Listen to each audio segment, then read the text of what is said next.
महाविलोकन कहा, बहुत पहले ही देखते हैं। और वर्णन मिलता है कि फिर सुमेध तपस्वी अपने शरीर को छोड़ देते हैं और फिर देवलोक में विराजमान रहते हैं उनकी चेतना, और फिर से वो शुद्धोधन के घर में जन्म लेते हैं। शुद्धोधन के घर में कपिलवस्तु के राजा हैं शुद्धोधन, उनके घर में जन्म लेते हैं। पहले तो सब कुछ देखते हैं,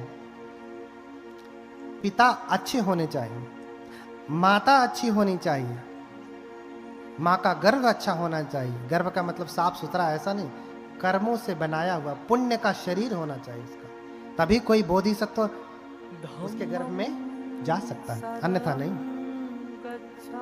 किसी बुरे कर्म करने वाले व्यक्ति के घर में बुद्ध जन्म नहीं लेते, किसी हीन व्यक्ति के यहाँ बुद्ध जन्म नहीं लेते। क्यों? संत रैदास जो हीन कुल में जन्म लिए, कौन मान रहा है आज उनको? उनके जैसा संत आज तक कोई हुआ? लेकिन उनको कौन मान रहा है? बस उन्हीं के कुल गोत्र के लोग। लेकिन बुद्ध के संदर्भ में ऐसी बात नहीं। बाबा साहब को भी कौन मान रहा है? हृदय से उन्हीं के कुल गोत्र के लोग। अन्य लोग तो बस राजनीति है। क्यों? क्योंकि कुल का बहुत महत्व होता है। एक प्रभावी कुल में जन्म लेने से उसका प्रभाव होता है, ऊंचे भी सम्मान करते हैं और नीचे भी सम्मान करते हैं। इसलिए बुद्ध उस समय के क्षत्रिय कुल में खत्तीय संभव अग्ग कुलीनो देव नरान नमस्सित पादो, क्षत्रिय कुल में, खत्ती यानी क्षत्रिय, खत्ती अर्थात क्षत्रिय। तो उस समय का जो सबसे प्रतिष्ठित कुल था वो क्षत्रिय। उस समय ब्राह्मण कुल दूसरे नंबर पे था, क्षत्रिय प्रथम नंबर पे।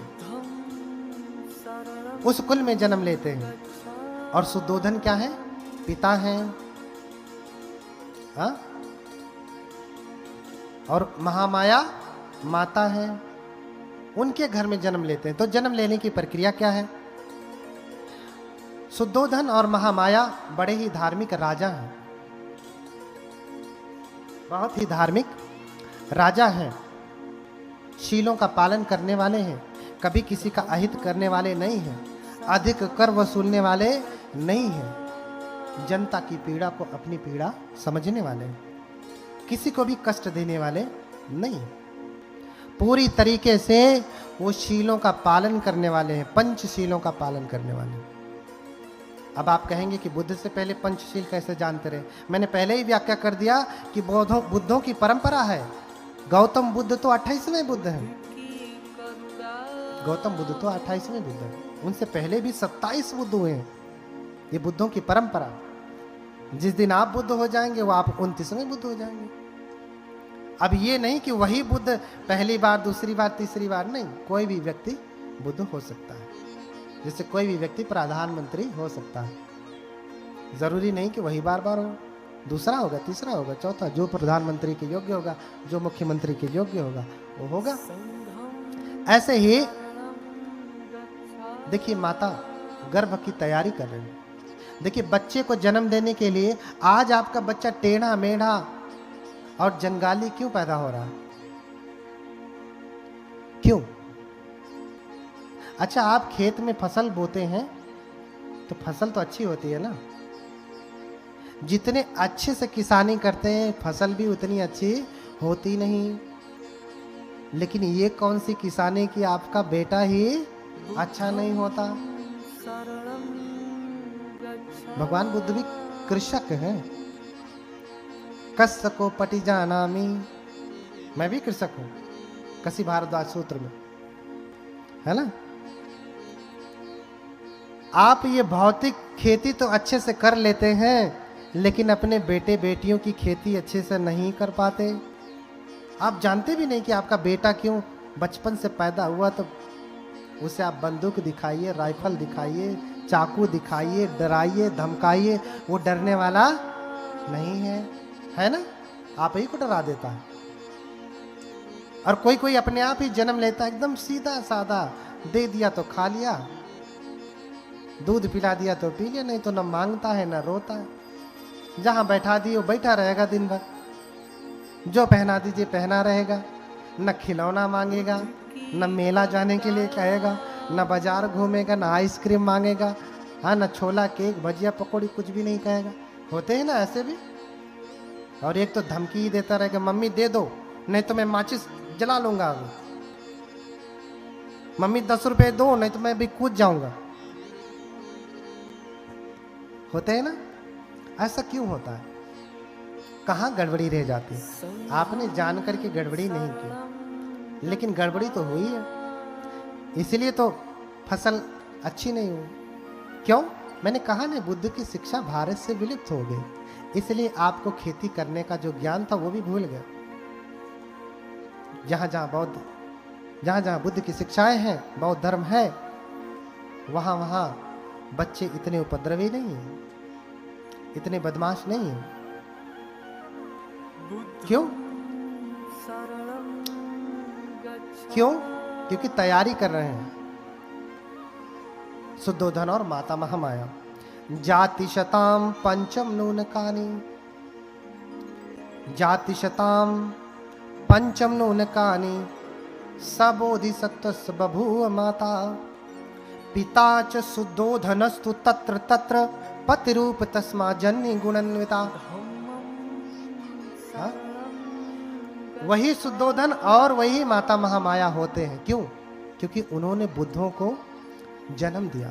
आप भी अपने घर में, बुद्ध तो इतना कहते हैं कि आप अपने गर्भ से आईएएस पीसीएस भी पैदा कर सकते हैं। कैसे? यही तो विज्ञान बताना था, यही विज्ञान बताना है आपको। भगवान बुद्ध के बाद बौद्ध धर्म कई शाखाओं में बटा, फिर खत्म हुआ।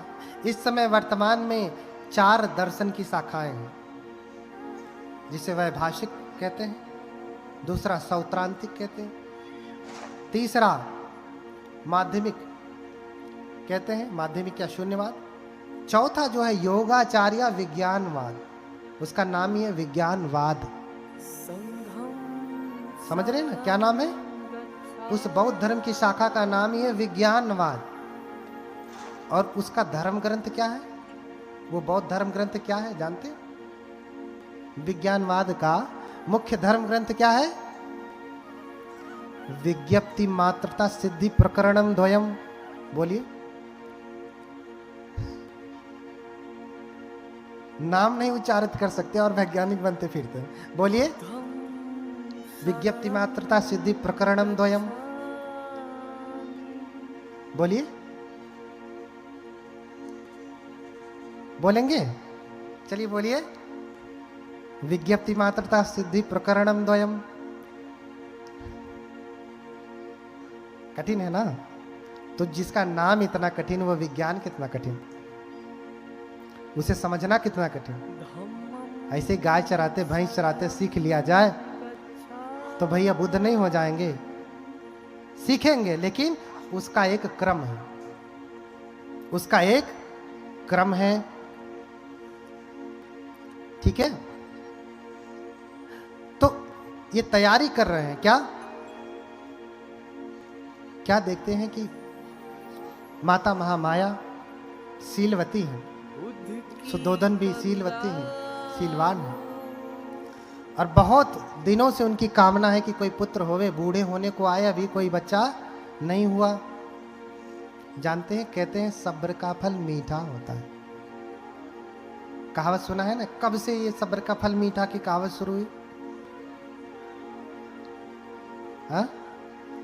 कब से हुई ये कहावत? कब से शुरू हुई? माई मुँह मौसी जिए, सुने हैं ना? सब एक एक करके बताऊंगा।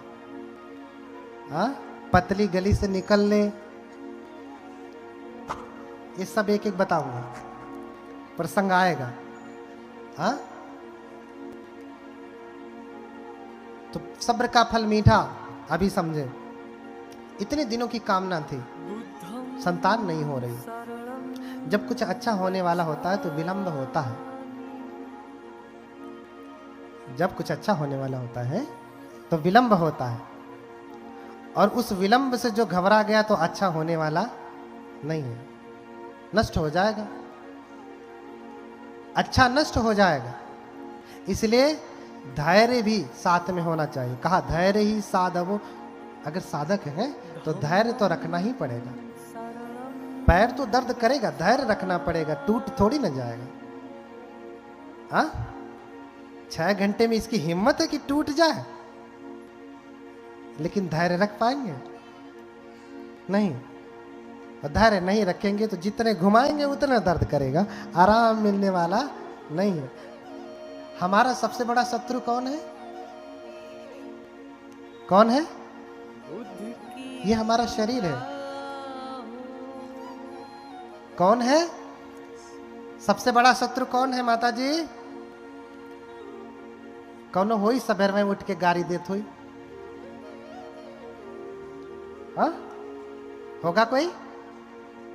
शत्रु का नाम लेते ही सबके मन में चेहरा आ गया होगा उसका, ये है एक देखिला तो चुरुआ भर खून ओकर जराला के तोहार किसका जलता है तो फायदा किसका है? हा? आपका खून जला जला करके आपको दुबला पतला कर रहा है, बीमारी बढ़ा रहा है आपकी, जल्दी ही मर जाएंगे, फिर और राज करेगा, जो चाहता है करना सो कर लेगा। हा? हमारा सबसे बड़ा शत्रु कोई और नहीं, हमारा अपना शरीर है। अच्छा काजू मेवा पिस्ता, हाँ बादाम किशमिश या विटामिन की गोली किसको खिलाया? सुबह उठते ही सबसे पहले किसका मुंह देखा? अपना।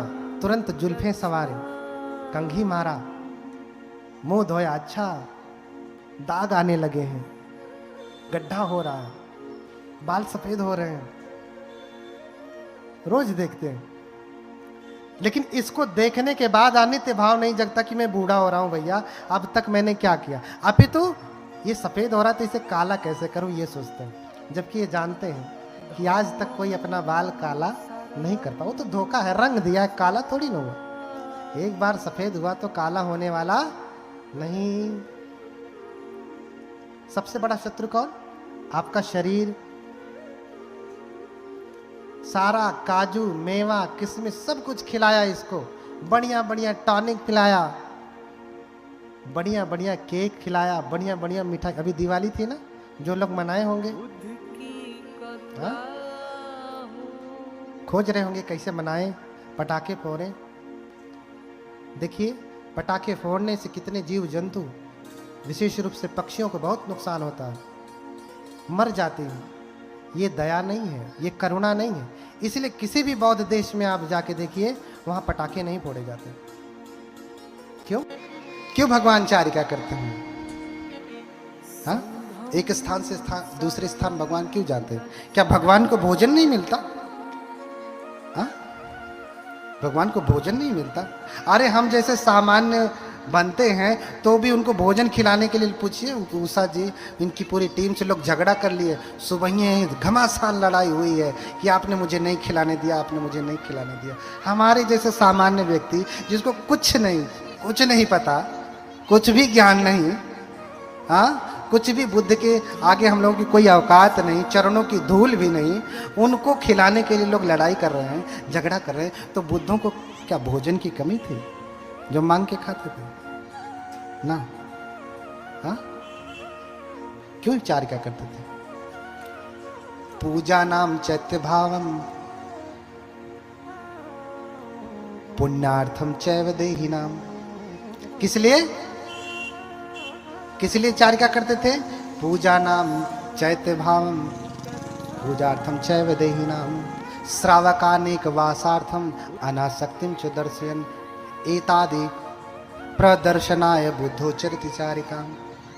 बुद्ध किस लिए चारिका करते हैं? इसलिए कि एक ही जगह रहेंगे तो श्रावक कहीं ये न समझ लें कि भगवान अक्के मंदिरवा में रहते ही हैं, यह अनाथ पिंडी का जेतवना राम इनको बड़ा अच्छा लगता है, कहीं जाते ही नहीं छोड़ करके, इनको इस मंदिर से मोह हो गया। इसलिए भगवान चारिका करते हैं कि उनको ये न लगे। हाँ अनासक्तिम तो दर्शन, और अनासक्ति को दिखाने के लिए कि भगवान के भीतर कोई आसक्ति नहीं है। पूजा नाम चैत्य भावम पुण्यार्थम च वदेही नाम। और अगर बुद्ध एक ही जगह रहेंगे तो क्यों कोई पूजा कर पाएगा उनकी, कोई उन्हें दान देकर के पुण्यार्जन कर पाएगा? तो फिर बुद्ध महाकारुणिक कैसे होंगे? तो बुद्ध दूसरों को भी अवसर देते कि तुम दो भोजन, राजा का भी भोजन ठुकरा करके एक गरीब के यहाँ, जिसके यहाँ एक समय का भोजन नहीं, उसके यहाँ जाते हैं भगवान। क्यों? क्योंकि उसके ऊपर अनुकंपा करते हैं। बात बहुत लंबी है, चारिका के और अर्थ है। मैं बता रहा था, पांव पकड़ लिया, कहता है देशी तो भगवान धर्म की देशना करे। भगवान कहते हैं अरे ये धर्म की देशना का समय नहीं,